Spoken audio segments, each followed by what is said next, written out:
Let's do food pyramid. I have to plug in my computer because I'm getting low. So you explain to us the food pyramid, and then I'll be back.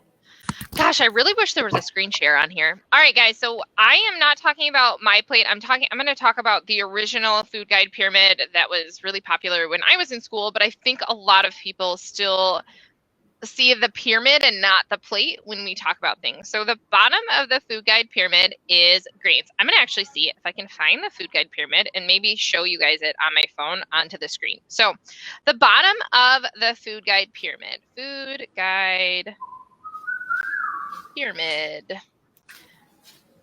which doesn't exist anymore. Okay, so they've made some changes. So the bottom, see, this is the old school food guide pyramid, guys. All right, so the original food guide pyramid, this is circa like 1990 something.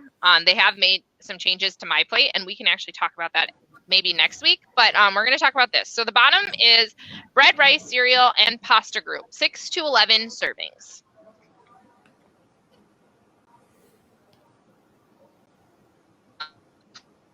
Don't eat that.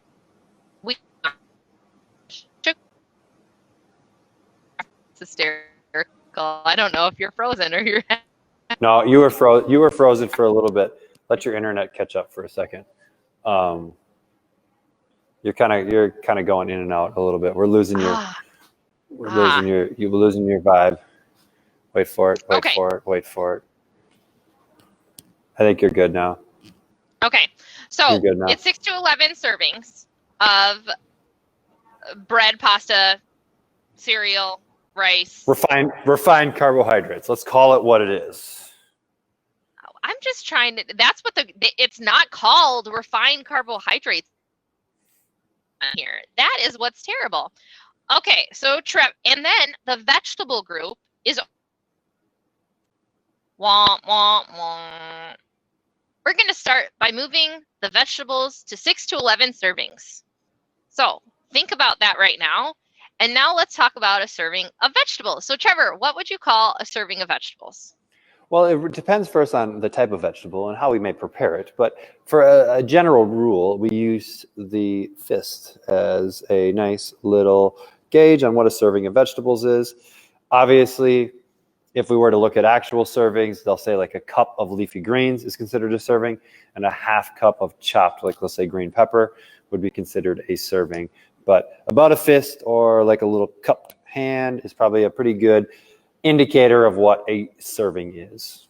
Okay, so let's talk about this leafy green cup. Are you like putting it in there? Are you just like letting them float, or do you like push your leafy greens in the cup? I mean, I think it's like you fill the cup up, but I'm not like packing them in there, but I'm filling the cup up. Leafy greens are actually really interesting. Like you can get a lot of servings of vegetables from leafy greens. Like if you have a BAS, right? A BAS once a day, a big ass salad, then you're gonna get probably 5, maybe 6 servings. And like if you're doing bowl of salad, and you had other things like what do you got? Mixing bowl there, right? Like that's probably gonna be like 5 to 6 servings of vegetables when you put the spinach in and any other leafy greens, and maybe you're putting peppers in, and maybe you're doing mushrooms, or maybe you're doing like, by the end of the day, you're going to have a lot in there. Yes. So then we have fruits, which is 2 to 4 servings. What are your thoughts on that? I think that's pretty good. Like, I think that's pretty reasonable. Like most people would probably be better at eating more fruit. But I would say if we shift that fruit, like not all fruit is created equal, right? So like I would like to shift that to more like berries and lower sugar fruit, and maybe less bananas. But also, like, did you know some people eat more than 1 banana at a time? I can eat 2. Like I'm gonna do. Do you know my dad calls those God-sized servings? They come in individual packaging. That's a God-sized serving. You only should have 1. Same with an apple, a grapefruit, an orange. God-sized servings. God served you 1. You eat 1. Watermelon.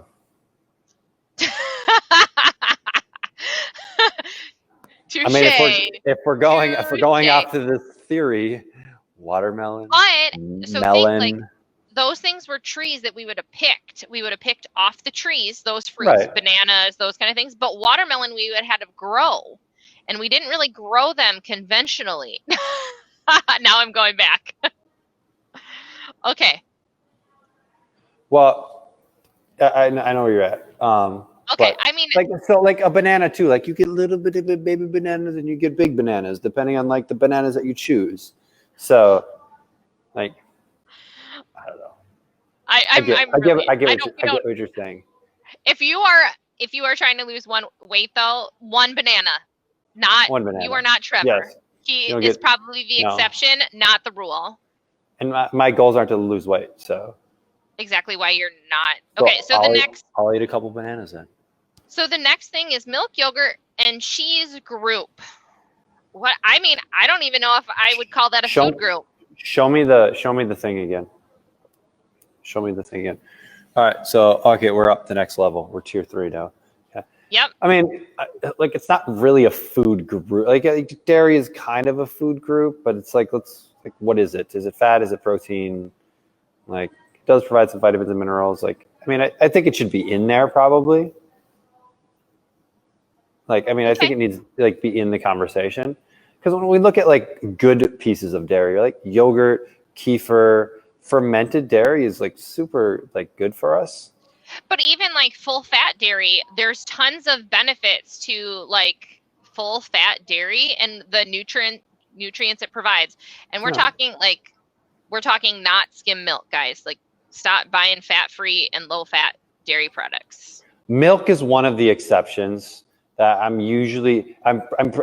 very rarely feel like milk is a good idea. There will be times that I feel like milk is a good idea, but it's pretty rare just because of the pasteurization, the homogenation, it's devoid of a lot of nutrients to an extent. It is, and I mean like I could totally go there, but I think there can be a use for it for certain people in certain situations. But like for sure, if you're using milk and you're not going to stop using milk. Let's at least stop using crappy milk. Right. And let's reduce the amount. Usually most people, it's like they're having milk with every meal or they're having like 3 or 4 glasses a day. So like from a weight loss standpoint, one of the easiest swaps, if you are like doing something like milk, is just like swapping most of it for water. Like you're going to save yourself 300 to 400 calories a day if you were doing a lot of milk before. That's a whole nother meal. Yeah, it is. I mean, it's a lot. Which is crazy. So. I agree. All right, and then the next one is going to be the protein category: meat, poultry, fish, dried beans, eggs, and nuts group, 2 to 3 servings. And then the very top of the pyramid is fats, oils, and sweets. Use sparingly. So if I remade the food guide pyramid, I feel like I'm going to rebuild the food guide pyramid right now. You can do whatever you want. This is the internet. Vegetables on the bottom. So we should be having 6 to 11 servings of vegetables a day. Yes. Agreed? I would agree. And if someone doesn't agree with you on that, they're dumb. Yes. Okay. And then my next level where the fruit is, I would keep the fruit there and I would move my friend's protein to join the party. So you go like 2 protein and fruit next to each other? I mean, or just protein and even bump fruit a little bit higher on the food guide pyramid, on my personal pyramid. Are you going full row vegetables, full row protein? Yeah, maybe. Okay. All right. Interesting. What do you think? I think that's good. I'm trying to figure out like how it all fits. I don't like the pyramid, like just that. I don't like that visual. I like a plate better, but like this works. Like we're good. Let's keep going with it. I mean, but people are used to seeing it this way. I mean, in the olden world, and if that's what you learned on, like let's go back to like basics. Yeah. Which makes sense because vegetables should be the base. Like anytime we're like, what's the base of what we do? Vegetables should definitely be the base. Exactly. And then what's the next? I mean, protein. I think veggies are first, but then when we talk about macronutrients, protein is always the number one thing. I always want clients to add veggies first, and then we want to focus on protein portion size. So we have veggies on the bottom, we have protein next, and then I'd probably put like fruit and fruit Fats. and fats on like the same level. Like they're the third thing because we want good quality fats. So we want stuff that's going to make our vegetables taste better, like olive oil, cooking oil, butter, avocado, olives. Like all of those things are going to make the things that you eat and enjoy. And I would even put cheese kind of in that category too. Those are things that make things taste better. Well, like cheese could be in like the protein fat category. It could be like it could be on the line, right? And like avocados and olives could be like on the line because they are fats, but they're also fruits. And so like they could be on the line. Coconuts could be on the line. Ooh, look at you. A fun little visual. And then at the top, I would put everything else, all of like the refined grains, the sugar, the candy, the other stuff, because like I'm a terrible moderator. I really should be all or nothing, but I think like having things that you enjoy is really important. Not just like, and it's not about like food quality and all those things. It's about emotional quality and the experiences that we get from food, because food is an emotional experience, whether we want to deem it that or not.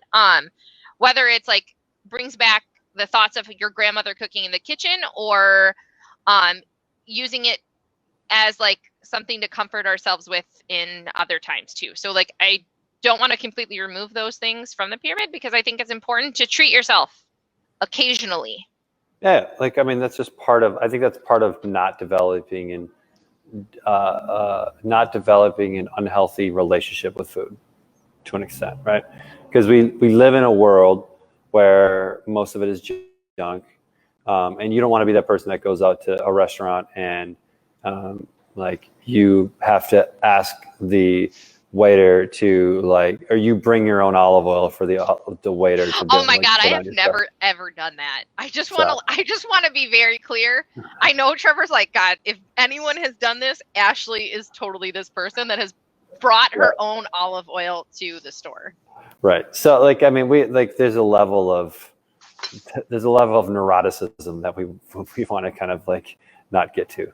So are you saying that I'm neurotic? No, I'm just saying that I think when people think about healthy eating or they try and get healthy, they can go way too far and develop just unhealthy relationships with, or unhealthy fears of certain foods. Oh, and food fear. Maybe we could totally talk about that one day. Yeah, I mean, I think they're all just things we need to be aware of as we're making changes, right? Well, definitely.